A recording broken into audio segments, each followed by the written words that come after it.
பல தலைமுறையாக பச்சிலை வைத்தியம் பார்க்கக்கூடிய அதிசய மனிதர் அச்சப்பன் வைத்தியரை பற்றி தான் பார்க்க போகிறோம்.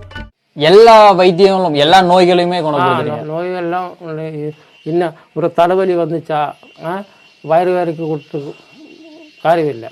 அது தலைவேதனைக்கு தானே மருந்து வேற போடணும். மெயினான ஒரு நோய்னா எந்த நோய் நீங்க குணப்படுத்துறீங்க? குணப்படுறது எல்லாம் எலும்படைஞ்சது எலும்படைஞ்சது நாடி வாதம் கபம் பித்தம் எல்லாத்துக்கும் சேர்த்து மருந்து கொடுக்கும். இப்போ அடுத்து இப்போ உங்களுடைய வைத்தியசாலையை சுத்தி பார்க்கலாங்களா? ஆமா, அப்படி நீங்க வாங்க சுத்தி காட்டுங்க. இந்த தலைமுறையில இந்த மாதிரி ஒரு வைத்தியர்லாம் இருக்கிறது ஒரு மிகப்பெரிய ஒரு அதிசயம் சொல்லணும். அடுத்ததா பாத்தீங்கன்னா இந்த மூலிகைகளை மூலிகை பச்சிலை மூலிகைகளை தயாரிக்கக்கூடிய இடம் இதெல்லாம். இதுதான் எல்லாம் கசாயம் எல்லாம் இங்கதான்.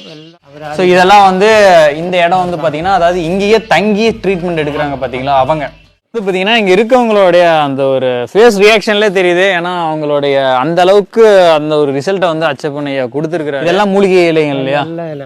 எல்லாம் நமக்கு விட குழந்தை மாதிரி. எவ்வளவுதான் பட்டப்படிப்பு படிச்சிருந்தாலும் இவர்களோட திறமைக்கு அது ஈடு இணை ஆகாது.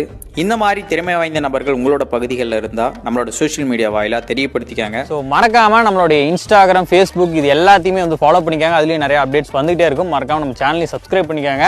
இந்த மாதிரி ஆச்சரியம், அதிசயம், அபூர்வம் நான் ட்ராவல் பண்ணிகிட்டே இருப்பேன்.